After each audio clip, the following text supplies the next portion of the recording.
pantaskah kau untuk kutu? Harus bener-bener nyesuain, masukin di otak gitu. Dan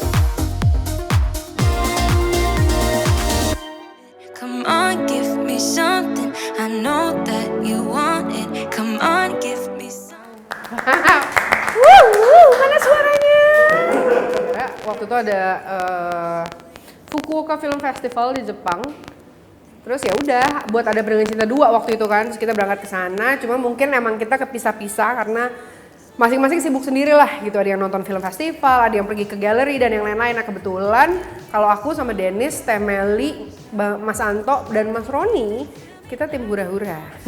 Jadi kita lebih kayak pergi ke arcade gitu. Nah sampai suatu hari kita pergi ke karaoke gitu. Ya udah kita nyanyi-nyanyi doang gitu. Cuma Mas Roninya gitu yang kayak suaramu tuh bagus loh, kenapa kamu nggak jadi penyanyi sih gitu. So aku pikir Nyanyi lagu apa dong? jadi aduh susah.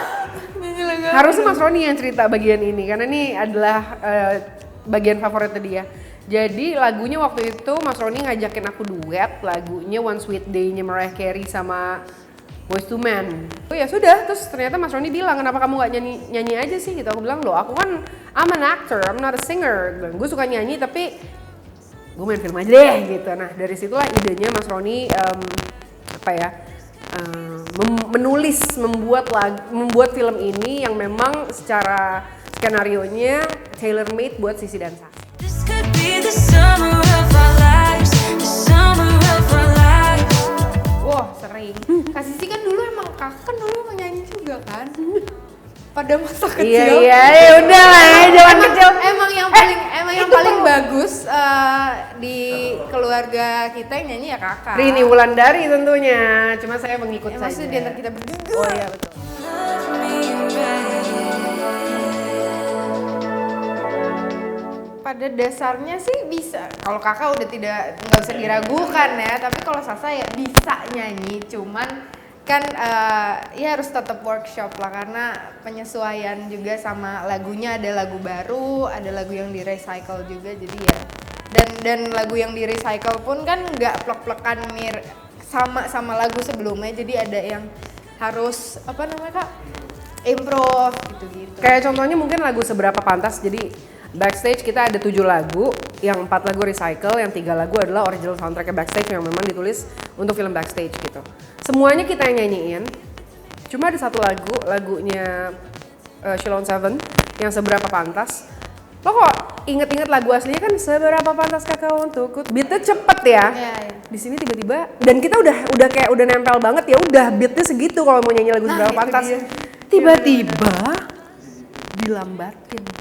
Jadi kita kayak seberapa pantaskah kau untukku Harus tunggu. bener-bener nyesuain, masukin di otak gitu. Dan memang nafasnya jadi lebih panjang gitu. Jadi itu rada kaget aja gitu karena memang workshopnya nggak terlalu lama, tapi cukup efektif lah buat kita.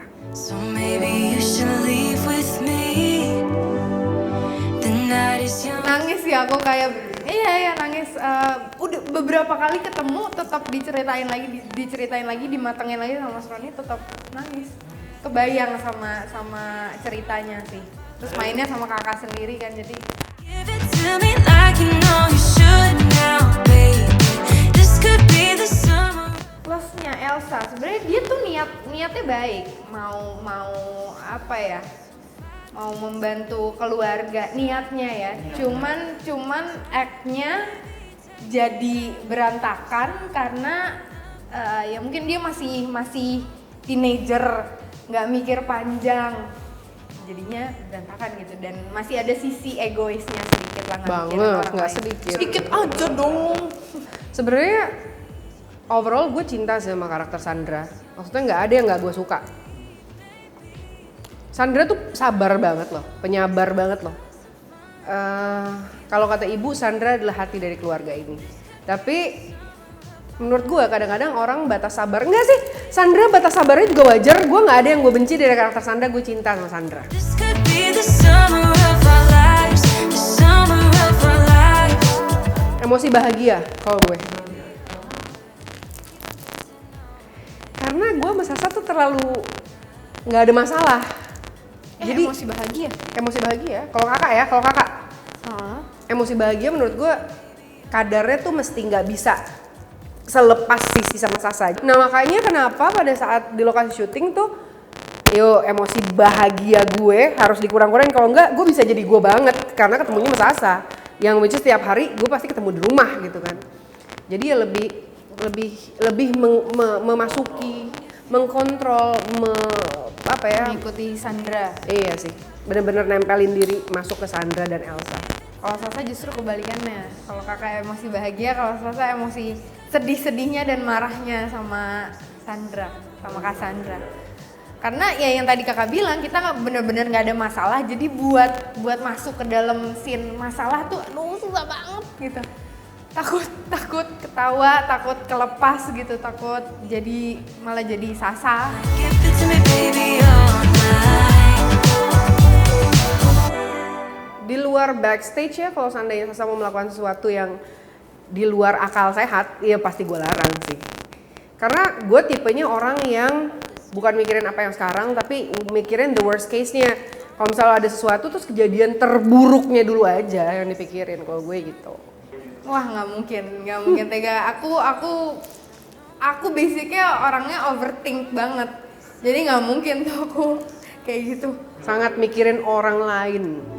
So maybe you should leave with me.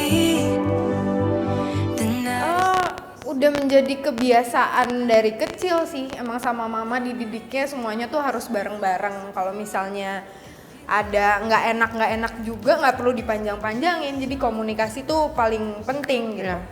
Komunikasi sama mengerti sih kalau kita semua tuh gini, karena orang tua kita selalu memposisikan kita semua sama. Oke, paham, Sisi kakaknya, Jevin kakaknya, Sasa adiknya. Tapi semuanya sama-sama anak mama gitu. Jadi semua nggak ada tuh kasta kakak lebih tinggi, adik lebih di bawah, mesti gimana, mesti begitu. Yang penting bukan masalah hormatnya, tapi bisa menghargai satu sama lain. Karena Sasa, nyokap gue memberikan Sasa kebebasan, tapi alhamdulillahnya karena udah terbiasa juga di keluarga kita, jadi Sasa juga bisa menghargai gue, menghargai Jevin. Gue pun bisa mengerti keadaan Sasa, misalnya jarak gue sama Sasa jauh. Tapi di umurnya dia sekarang, dia mau rese mau gimana, gue tahu dulu gue udah ngerasain itu juga gitu. Jadi toleransinya harus tinggi juga sih. Dan sharing tuh penting banget Iya. sih kalau di kita. Karena aku apapun itu juga bisa menempatkan Kak Sisi sebagai kakak, sebagai kayak mama juga, sebagai kayak temen juga. Jadi udah enak banget. Tuh, gak apa-apa. Pas kayak mama nengok.